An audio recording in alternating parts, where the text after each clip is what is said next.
Name them. So in text question देखो page number 41।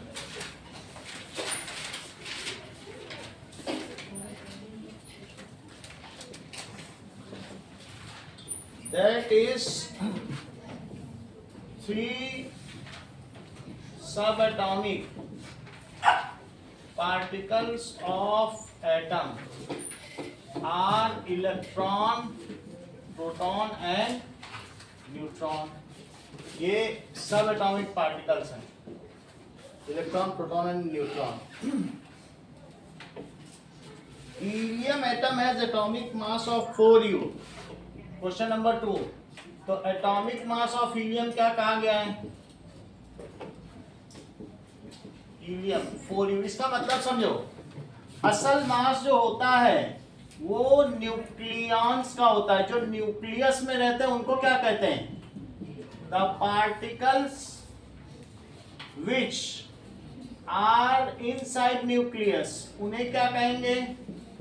Particles present in nucleus is called nucleons. से nucleons कहते हैं। These are, ये कौन कौन से होंगे? Protons and neutrons. इनको मिला के क्या कहते हैं? न्यूक्लियॉन्स। मान लीजिए मैं हीलियम की बात करूं तो हीलियम के न्यूक्लियॉन्स कौन कौन से हैं? ये है। अच्छा, तो अगर यहाँ 4 न्यूक्लियॉन्स है तो इसका मास 4u होगा, क्योंकि 1u तो एक एक का मास होगा। ठीक है, 1u की वैल्यू तुमको मालूम है कितनी होती है? 1.66056 इंटू 10⁻⁻27 kg। और 1 प्रोटॉन का मास कितना होता है? 1.672 इंटू 10⁻⁻27 kg। और मास ऑफ न्यूट्रॉन कितना होता है? 1.675।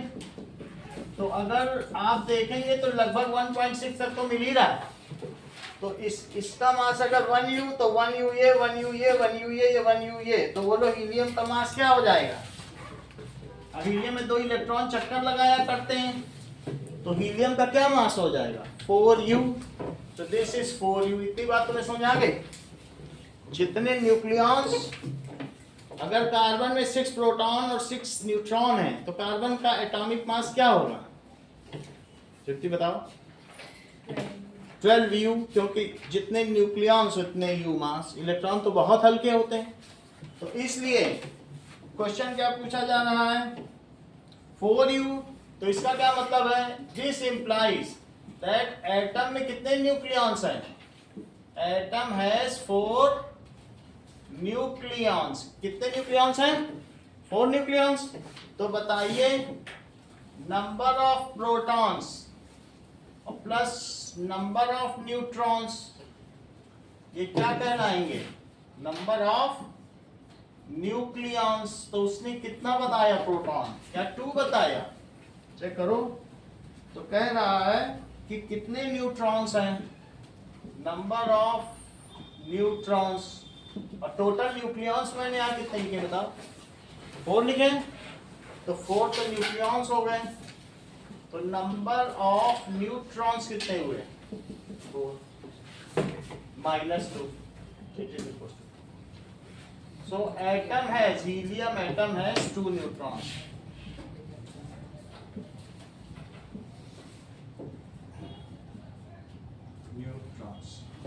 इसको दूसरी तरीके से भी कर सकते हो। इसको ऐसे भी कर सकते हो कि प्रोटॉन्स प्लस न्यूट्रॉन्स जितने होंगे उसमें u का मास मल्टीप्लाई कर दो, 1u का उतने u का मल्टीप्लाई कर दो। इसको एटॉमिक मास कहते हैं। क्या कहते हैं? तो हमें प्रोटॉन 2 पता है, लेकिन कितने न्यूट्रॉन है क्या तुम्हें ये पता है? और इनका हर एक के लिए 1u का मल्टीप्लाई, एटॉमिक मास बोलो कितना दिया? क्या 4u? तो u से u कटा, तो बोलो अब यहाँ पर कितना हो जाएगा? 2 + n0 = 4। तो n0 कितना हो गया? 4 - 2। तो n0 कितना हो गया? 2। सही है। ये ज़्यादा प्रिसाइज है, ये थोड़ा कम प्रिसाइज है, लेकिन कुछ नहीं से तो अच्छा है। बोलो बात समझ आ गई? ये हर एक चीज़ प्रॉपर है। इसमें थोड़ा सा क्या है कि p और n से सिंबल करके दिया है, लेकिन चलो ठीक है, समझ में आ गई ना बात आपको? भाई अल्टीमेटली जितने होंगे उनमें 1u, हर एक को 1u मास दिया है। हर एक का मास कितना है साची बताओ? 1u, यहाँ दिखाया कि नहीं? तो 1u 1u 1u 1u तो 4u हुआ कि नहीं? अगर इसके अंदर 2 प्रोटॉन होंगे that is number of protons plus number of neutrons, तो नंबर ऑफ लिख दोगे तो बिल्कुल एग्जैक्ट हो जाएगा। यहाँ क्या लिख दो? That is number of protons plus, अब बिल्कुल एग्जैक्ट है, सही है। तो नंबर ऑफ प्रोटॉन की जगह तुमने क्या डाला? 2, तो नंबर ऑफ न्यूट्रॉन्स कितने आ गए? सही। चल अब अगला सवाल देखें, differentiate between electron, proton and neutron. Exercise का पहला क्वेश्चन, दैट इज सब एटॉमिक पार्टिकल्स के बारे में वो आपसे डिफरेंशिएट करवा रहा है। तो कंपेयर लिखो, इलेक्ट्रॉन, प्रोटॉन और न्यूट्रॉन। चलिए, इलेक्ट्रॉन क्या है?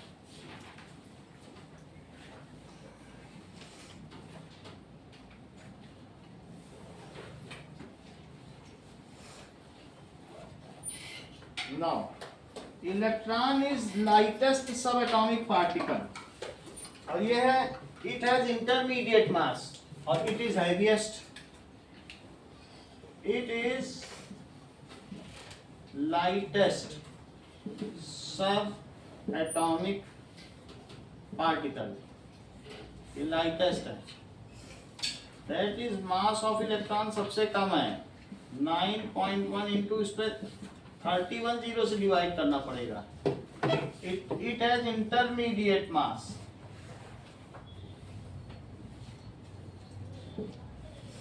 तो मास ऑफ प्रोटॉन क्या लिखोगे? इट इज 1.672 minus 27 kg और it is heaviest subatomic particle, subatomic particle। इसका मास क्या होगा? मास ऑफ न्यूट्रॉन 1.675, क्योंकि इस पे पाई मेसॉन बैठता है तभी जाकर ये न्यूट्रॉन बनता है। तो ये पहला पॉइंट। दूसरा देखो, it is negatively charged,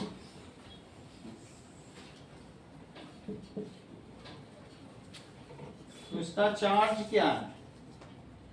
-1.6 into 10 to the power -19 coulomb. It is positively charge,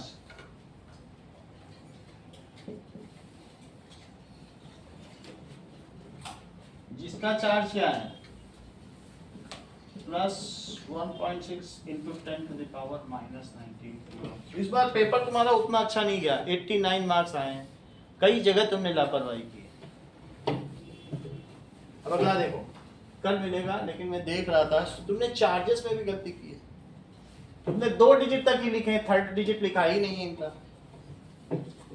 चलो अब देखो, इलेक्ट्रॉन प्रोटॉन का पूछा गया था ना, इसमें देखो that is it is neutral.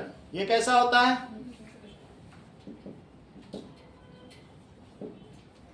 तो न्यूट्रल का क्या मतलब है? And has means no charge, इसमें कोई चार्ज होगा? अच्छा, ये कैसा है? That electron revolves around nucleus.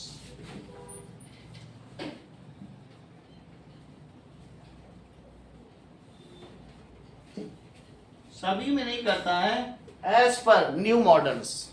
मतलब अगर तुम थॉमसन वाला ना कहो तो न्यू मॉडल्स तो दोनों ही मॉडल में तो रिवॉल्व तो करता ही है, as per new atomic model. अच्छा, ये क्या है?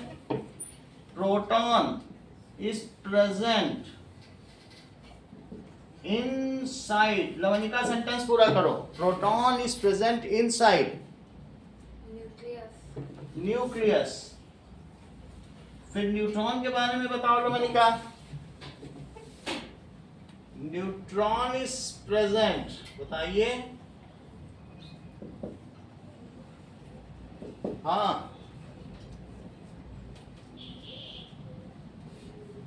दीपिका। न्यूक्लियस। हाँ, सही है। So it is present in inside nucleus. लिखिए, इट इज डिस्कवर्ड बाय, किसके द्वारा खोज की गई बताओ? जे थॉमसन इन 1897। ठीक है, और ये क्या है? इट इज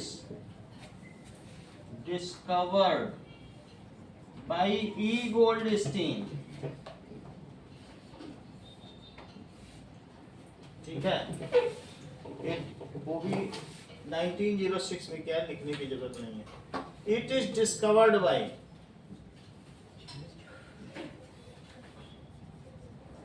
किसके द्वारा सांची डिस्कवर हुआ? जे चैडविक। सही है, जेम्स चैडविक।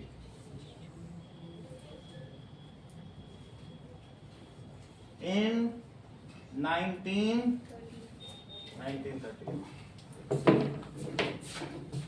आगे पूछा गया है, व्हाट आर द लिमिटेशन। अगला क्वेश्चन देखो, अगले क्वेश्चन में क्या कह रहा है कि what are the limitation of J Thomson's model.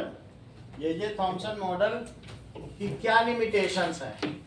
Thomson's model could not explain the alpha particle scattering experiment performed by Ernest Rutherford. So Thomson's atomic model could not explain नहीं कर सका the alpha particle scattering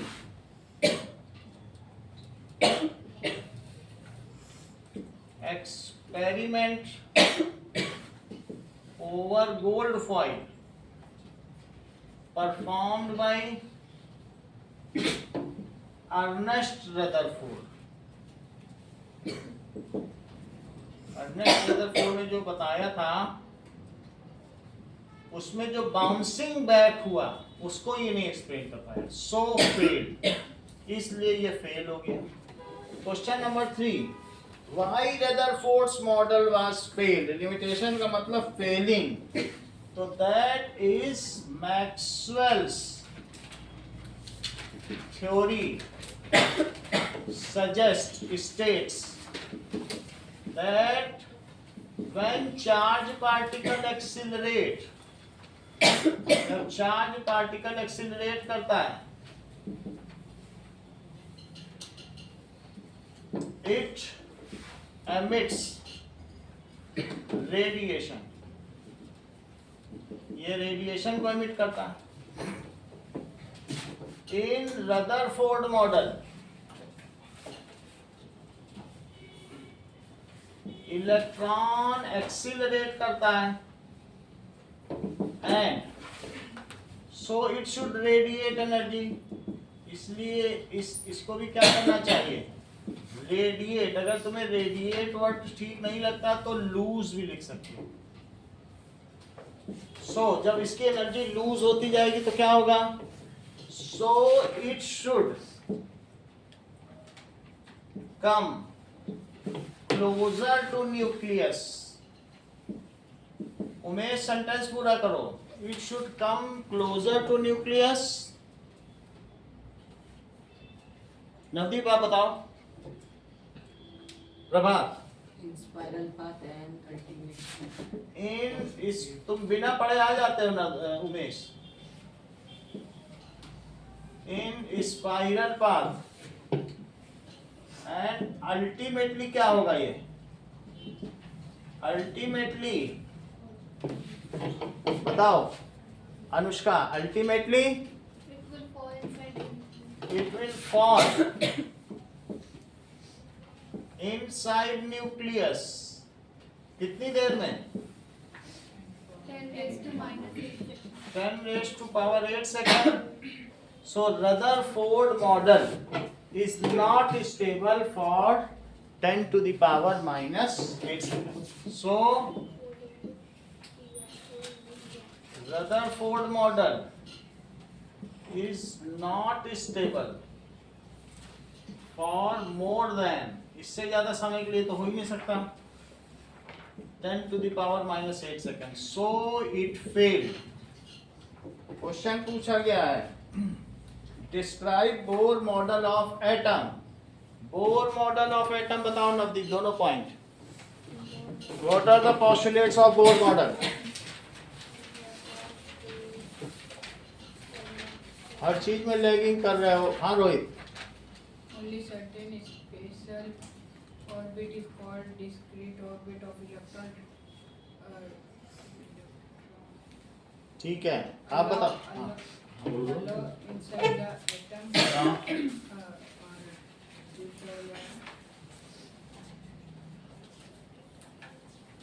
The discrete orbit of electron revolution of the discrete orbit of electron sentence नहीं बन रहा है, बोलो आशीष. while revolving in discrete orbit. Book नहीं है आपकी क्या? हैं? तुम्हारी? बोलो. Only certain special orbit known as discrete orbit in which of electrons are allowed then inside the atom. While revolving in discrete orbit, electrons do not radiate energy. Correct. Repeat करो. Only certain special orbits are known as discrete orbits of electrons are allowed inside the atom. While revolving in discrete orbits, the electrons do not radiate energy. Correct. अब आगे बढ़ते हैं. तो चौथा cover हो चुका है.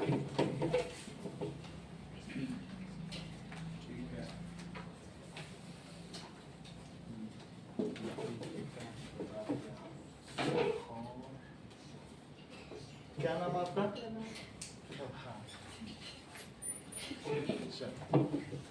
फोर्थ कवर्ड हो चुका है. फिफ्थ क्वेश्चन देखो. Compare all the proposed model. तो लिखो थॉमसन्स मॉडल, रदरफोर्ड मॉडल,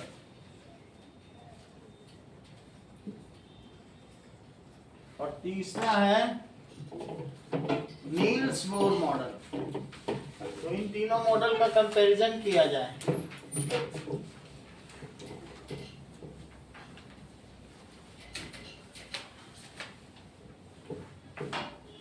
चलिए.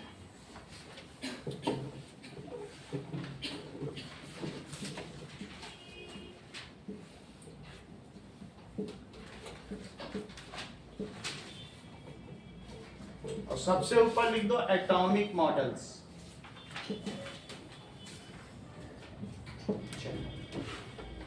सो पहली चीज कि this is earliest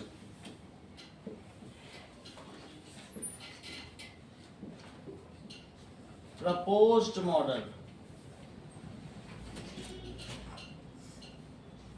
Just after discovery of electron.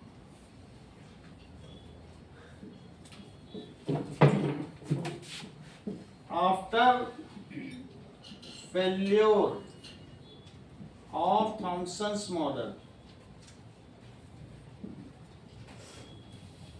and discovery of proton, it is projected. So it came in light when Rutherford model failed.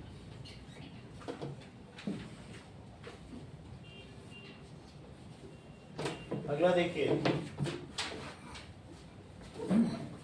Now अब इसके बाद आपको क्या बताना पड़ेगा कि थॉमसन्स मॉडल में दोनों पॉइंट लिखने पड़ेंगे.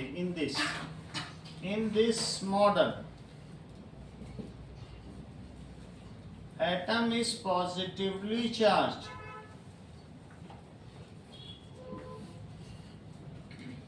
Sphere and electrons are embedded in it.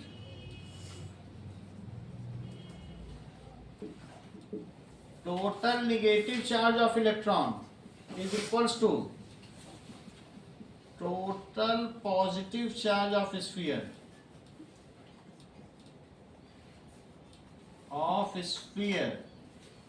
is equal to, ये किसके इक्वल है? Negative charge of electron. So atom is electrically neutral as a whole.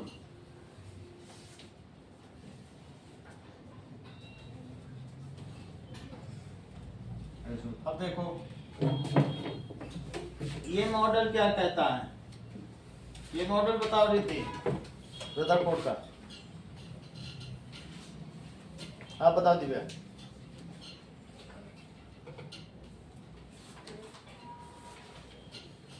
दिक्कत होती है कुछ भी बताने में, तो मैं देखता हूँ। अब बोलो।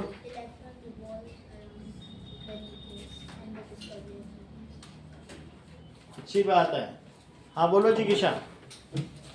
Positively charged center in an atom called nucleus, and nearly all the mass of an atom resides in it. हाँ Electrons revolve around nucleus in a circular path. The size of nucleus is very small as compared to the size of atom. यही 3 point बताने थे, अब तुम billing करने लग गए।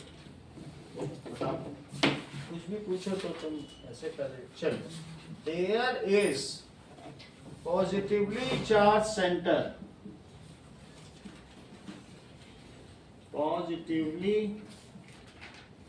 charged center in atom, ठीक है, और इसमें क्या होता है, called nucleus. Nearly all the mass of atom resides in it.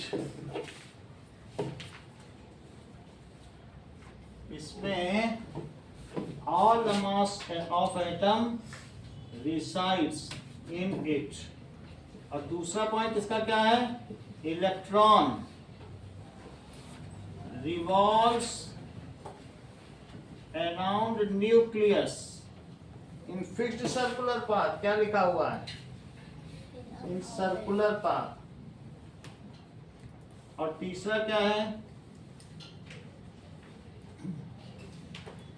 that is size of atom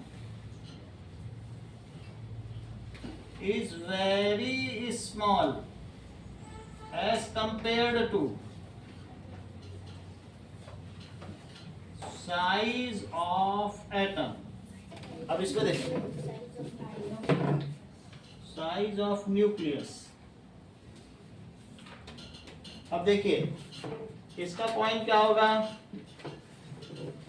only certain special orbit, कुछ खास ऑर्बिट्स होती हैं, certain special orbits called discrete orbits present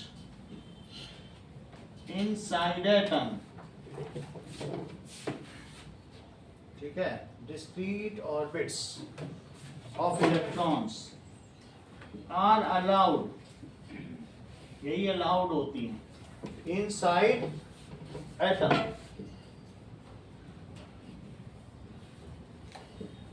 while revolving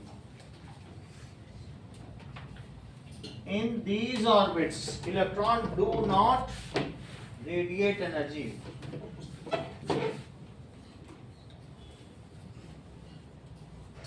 Electron do not energy. अब देखो ये तो दो चीज हो गई, इसके आगे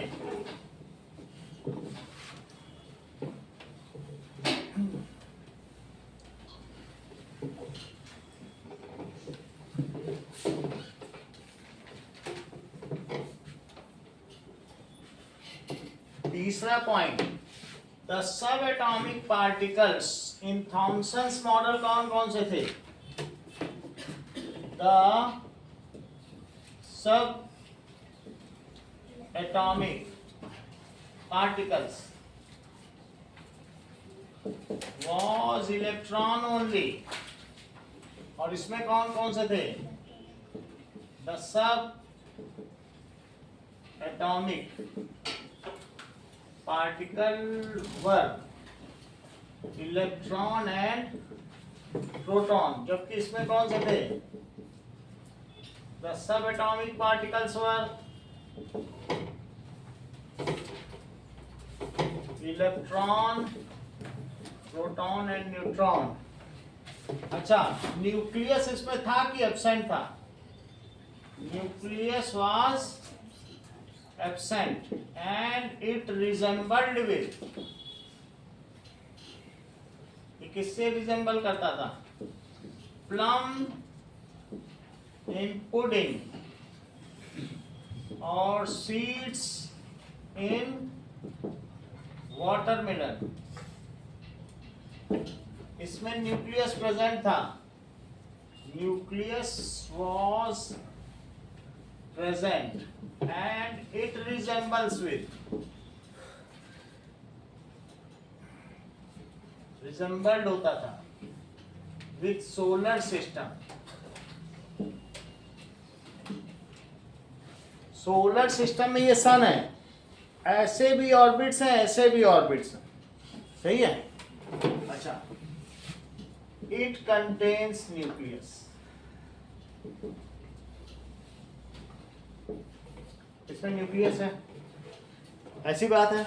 और डिफरेंट ऑर्बिट्स हैं, जो डिफरेंट ऑर्बिट्स है are at of definite radius. उनके रेडियस कैसे हैं सब इन्होंने बता दिए। इन्होंने कहा कहीं भी घूम सकता है दूसरे वाले ने, लेकिन तीसरे वाले ने सबके रेडियस दिए हुए हैं, वो अगली क्लास में तुम्हें पता चल जाएगा। So and electron revolves in orbit in definite radius। अब देखो, अब इसका फेल्योर का रीजन करना पड़ेगा। It failed as it could not explain, क्यों नहीं एक्सप्लेन कर पाया? Explain alpha particle scattering. It failed, ये क्यों फेल्ड हुआ? As it defies, झूठा साबित करता है, the James Maxwell electromagnetic theory। James Maxwell वो थ्योरी बिल्कुल सच्ची है, इसी ने झूठा साबित किया है, इलेक्ट्रोमैग्नेटिक थ्योरी। और इन्होंने तो अलग ही काम कर दिया, जैसे कि तुम्हारी शर्ट और फट जाती तो एक पैच लगाते हो कि नहीं, रफू कराते हो।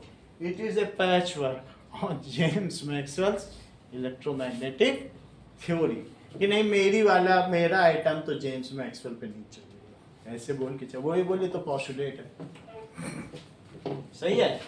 ये भी लिख सकते हो, it is still applicable, this postulate is still applicable, ये भी चल जाएगा। This atomic model is still applicable, recent है और still applicable, though it is a patchwork। किस पे पैचवर्क है? on Maxwell's theory।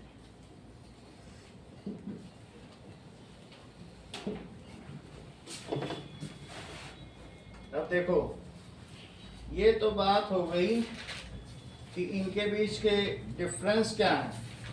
अब हम summarise the rule, question number 6 देखते हैं। जो क्वेश्चन नंबर 6 है वही बोर्स-बरी मॉडल। तो क्वेश्चन नंबर 6 या लिखेंगे Bohr and Bury rule for distribution of electron. किसमें? In Bohr's orbit, in orbits. तो वो 4.3 तुम्हारी हेडिंग है, वही पढ़ाने जा रहे हैं। चलो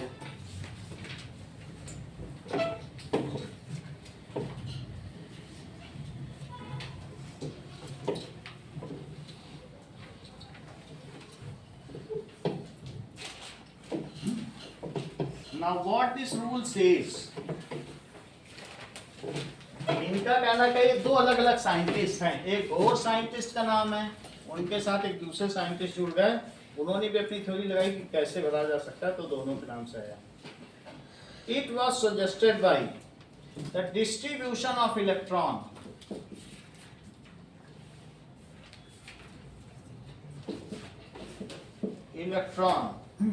in different orbits is suggested by them using few rules। कुछ रूल्स हैं, जरा देखो। तो दिव्या, इसमें जो सबसे अंदर वाली ऑर्बिट है उसकी सबसे लोअर एनर्जी है, और जो बाहर बढ़ते जाओगे, जैसे इसको कहेंगे के शेल, एल एम एन, और भी जाओगे तो ओ पी क्यू भी चलता जाएगा, उसकी हम बात नहीं कर रहे, ठीक है। और ये बताओ क्या कहोगी, इसका क्वांटम नंबर है, एन को कहते हैं प्रिंसिपल क्वांटम नंबर, यानी तो एन ही लिखो। एन की वैल्यू 1 है, एन की वैल्यू क्या है, एन की वैल्यू 4 और भी चलते चले जाए, ठीक है।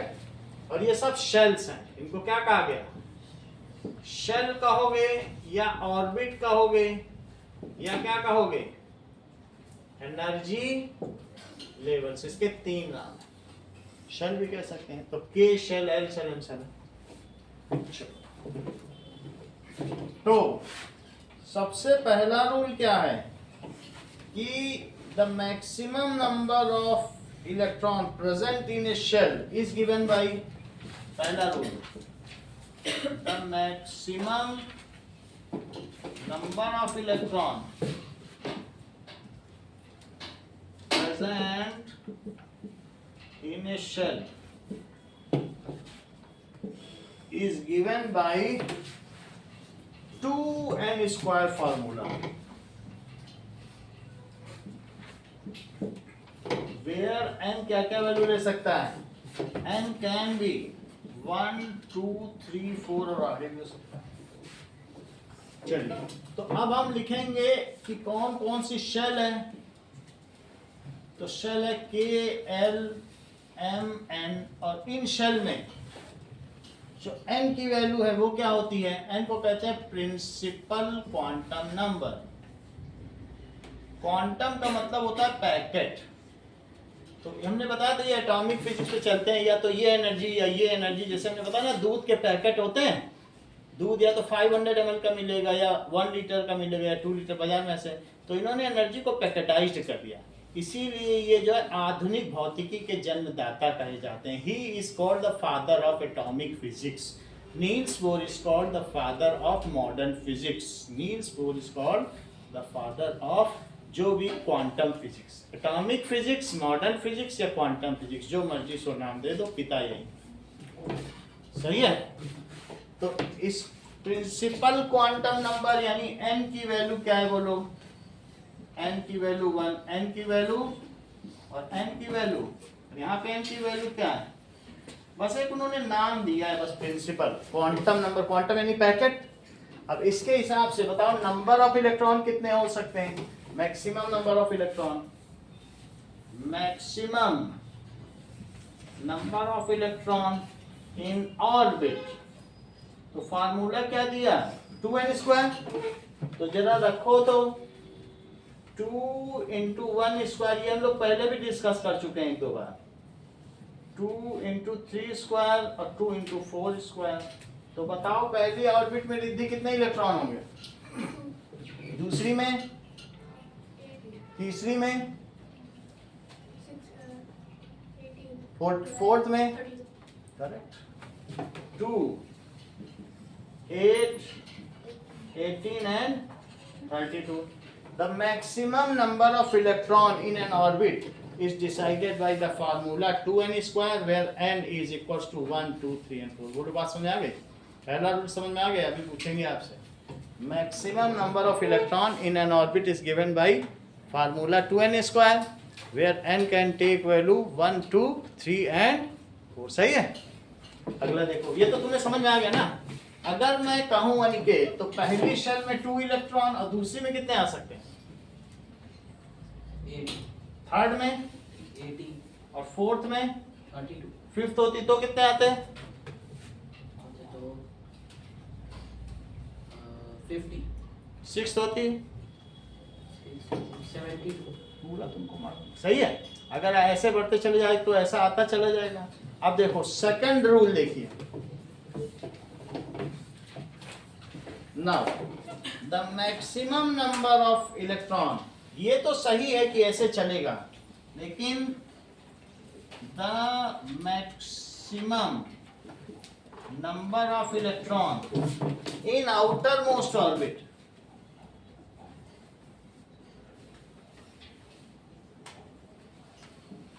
इज 8। आउटर में 8 ही होंगे, रूल यही रहेगा, लेकिन आउटर में कितने होंगे?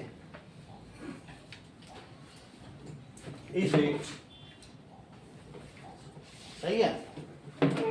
जैसे देखो, अगर मैं बात करूं फर्स्ट ग्रुप की, तो फर्स्ट ग्रुप में लिथियम है, इसके पास 3 प्रोटॉन है। सोडियम के पास कितने हैं? 11। और पोटेशियम के पास कितने हैं? That it is having 19। सो इसका 19 प्रोटॉन है। पहले वाली लाइन की बात कर रहा हूँ। हाइड्रोजन भी है ऊपर, तो इसमें के और एल शेल में कितने होंगे जरा बताओ? 2 और 1 2 हो गया, तो अब और नहीं आ सकता है, क्योंकि इसकी मैक्सिमम कैपेसिटी कितने की है? 2 की है। तो बोलो तीसरा इलेक्ट्रॉन कहाँ जाएगा? जो इसमें 3 इलेक्ट्रॉन भरे हैं, जैसे मैंने मान लिया कहीं से हीलियम पार्टिकल निकला, रेडियो एक्टिविटी में क्या निकलता है? हीलियम निकलता है अंदर से। तो बाहर तो बहुत इलेक्ट्रॉन घूम रहे हैं, वो उसमें भरने आ गए कि हम भी आ जाएं, हम भी आ जाएं।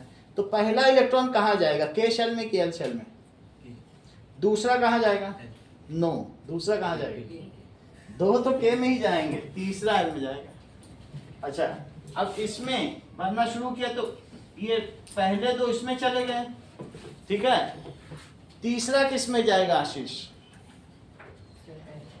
तीसरा एल में जाएगा। 10वां किस में जाएगा? तीसरा भी इसमें, चौथा भी इसमें, 5वां, 6वां, 7वां, 8वां, 9वां, 10वां। 10 तक आते आते इसके 8 पूरे हो जाएंगे। फिर 11वां किस में जाएगा? अब 8 होगा इसके पूरे, 8 ही तक तो इसकी कैपेसिटी थी। और फिर बोलो 11 कहाँ चला जाएगा? तो 8 यहाँ जाएंगे, फिर एम में कितने जाएंगे? 1। इसमें देखो पहले में 2 भरे, इनर मोस्ट से चलता है। First inner most cells are filled, then the outer cells are filled subsequently. That means electrons are filled in orbit in stepwise manner. This is the third rule. Stepwise fill होंगे। First inner cells are filled, lower orbit level पहले भरी जाएगी, और तब जिसमें less energy, तुम खुद ही सोचो, वैष्णो माता के मंदिर चढ़ रहे हो चढ़ने, तो यहीं पे तुमको होटल मिल जाए तो यहाँ लोगे कि ऊपर चढ़ के लोगे?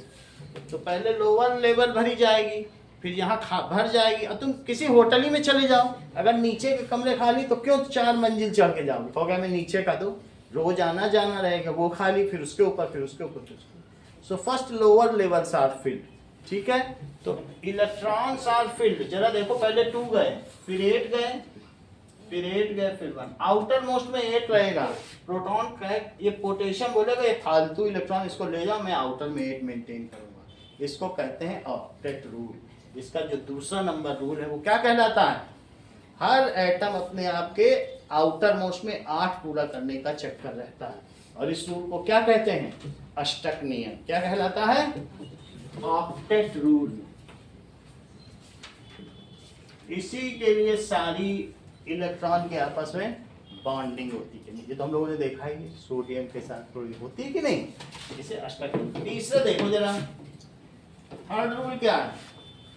Electrons, first electrons are filled in lower orbits, then subsequently inner cells. So electrons are filled in orbit in stepwise manner. कैसे भरे जाएंगे? In step wise manner. First, inner cells are filled.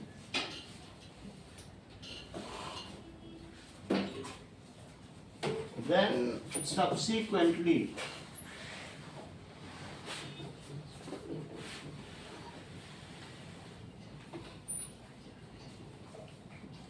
तो unless inner shells are completely filled, जब तक कि unless inner shells नहीं fill हो जाएंगी,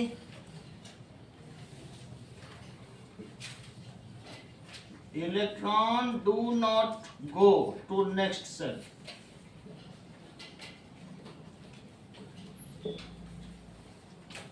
Unless inner cells are filled, electron will not go to next cell. अब देखो,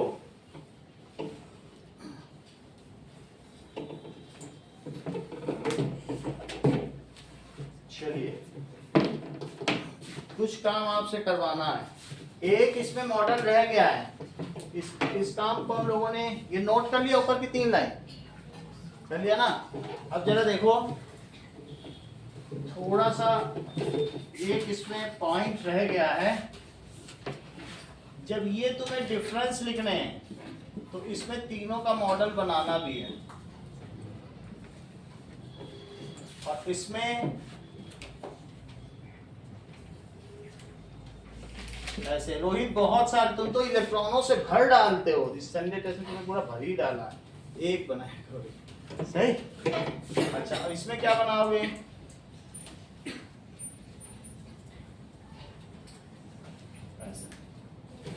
इसको न्यूक्लियस और इसको दिस इज पॉजिटिवली चार्ज. इतनी बात है. चलो, बोर एंड बरी रूल के पहले और दूसरा नियम. Maximum number of electrons fills maximum number of electrons in outermost cell is 8. The maximum number of electrons recommended in given cell is according to formula 2n square. Third बताओ. Third, जो पहले वही पहले बताया करो, तुम दूसरा पहले नंबर बताएंगे. थर्ड बताओ. electrons are filled in stepwise manner when unless the first electrons are not filled. Inner cells are filled. Inner cells are not filled. The outer cell Next cell will not. Electron will not go to next cell. बताओ तीनों rule. Maximum number of electrons present in the shell is given by the formula of 2n square, where n is equal to 1, 2, 3, 4. The maximum number of electrons in outermost shell is 8. Electrons are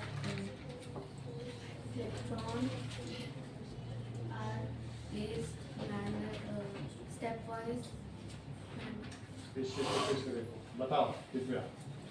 The maximum number of electrons are filled in the form of 2n square formula. The maximum number of electrons outermost orbit is 8.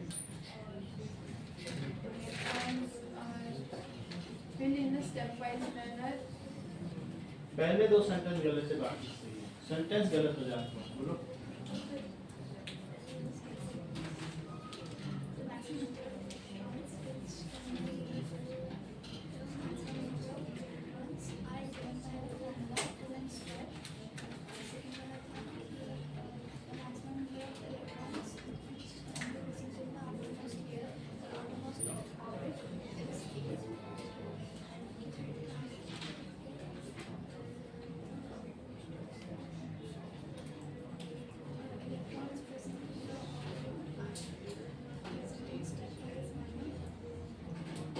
Electrons field है ना, आप बोलो। Number of electrons present in the shells are given by the formula 2n square. Second, the maximum number of electrons in outermost orbit is 8. Third, the electrons are filled in orbit in stepwise manner. Correct, इतना ही ठीक। चलो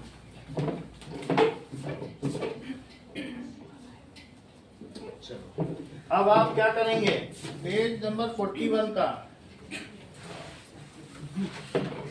question number 412, page 41, पहला question number 4 करना है और 1 और 2 करना है।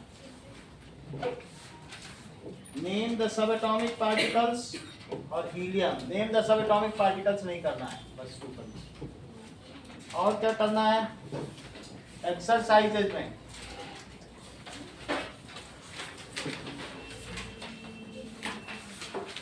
पहला क्वेश्चन करो, तीसरा करिए, फिफ्थ करिए और सिक्स्थ करिए।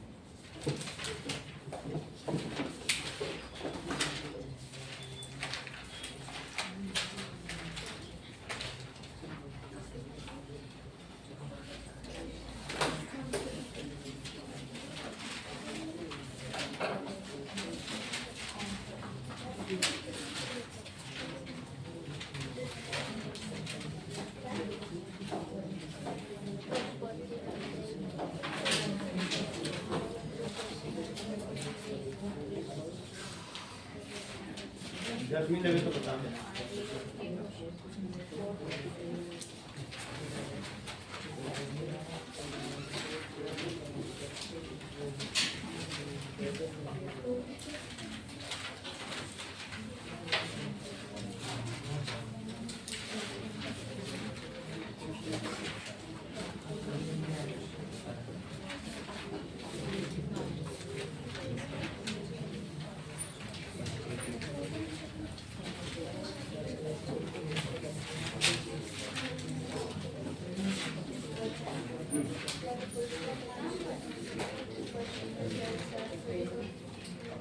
Unless हाँ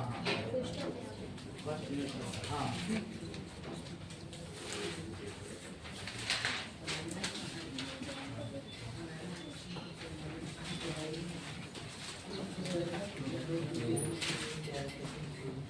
बोर्ड में कि अगर लाइटर होगा कोई एटम तो लेसर एंगुलर डिफ्लेक्शन होगा और रेडियल होगा तो आउटवर्ड द रिजल्ट्स और जो उसका आउटकम ऑफ रदरफोर्ड मॉडल है स्कैटरिंग का, outcome of alpha particle scattering will not very, ठीक है, विल नॉट चेंज, इससे कोई परिवर्तन नहीं आएगा।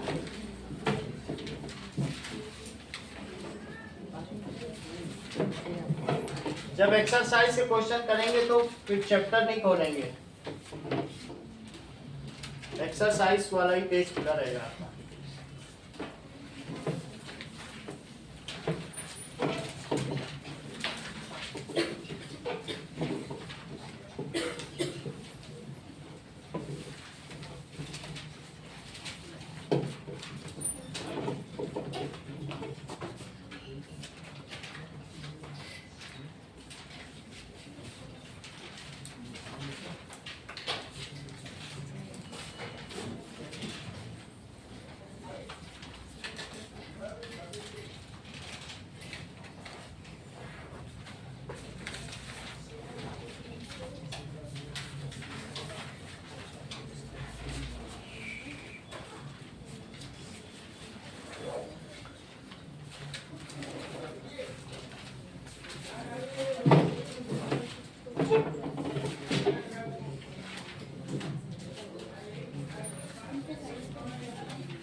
स्ट्रक्चर ऑफ एटम के तो रूल सभी को मिल गया ना।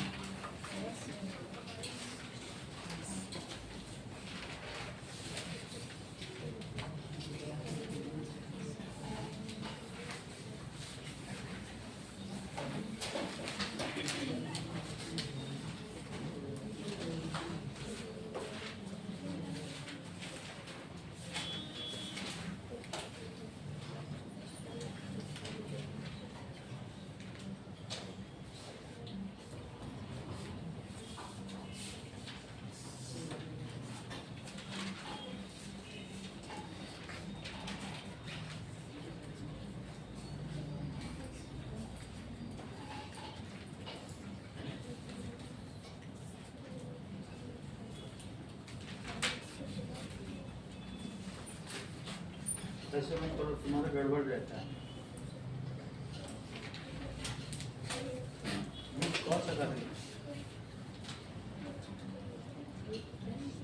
ये मत भी इनको दूसरा बता दो।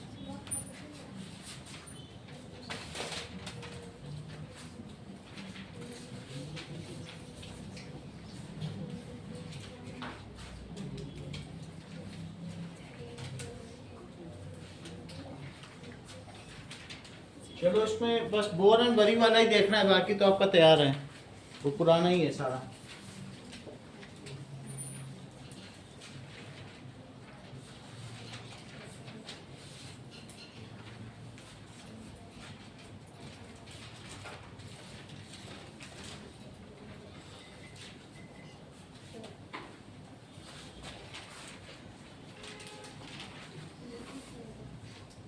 हाँ ये तो लिखना है, ये उसी का पार्ट है।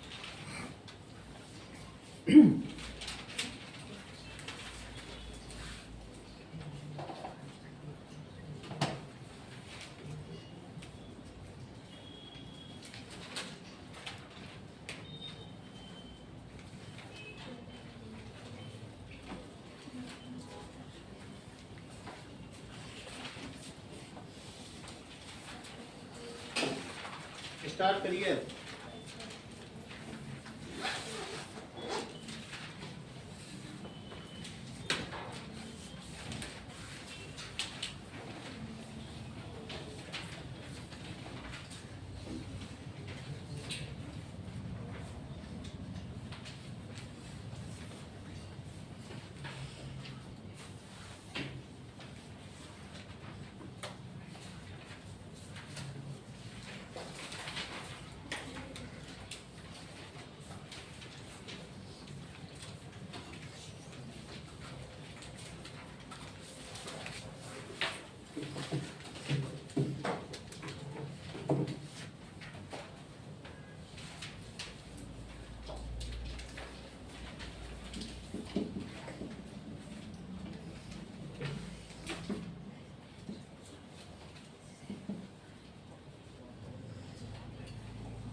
पहले दो क्वेश्चन करने के बाद बुक बंद कर दें, फिर इससे रिफर करें। ये वही क्वेश्चन है।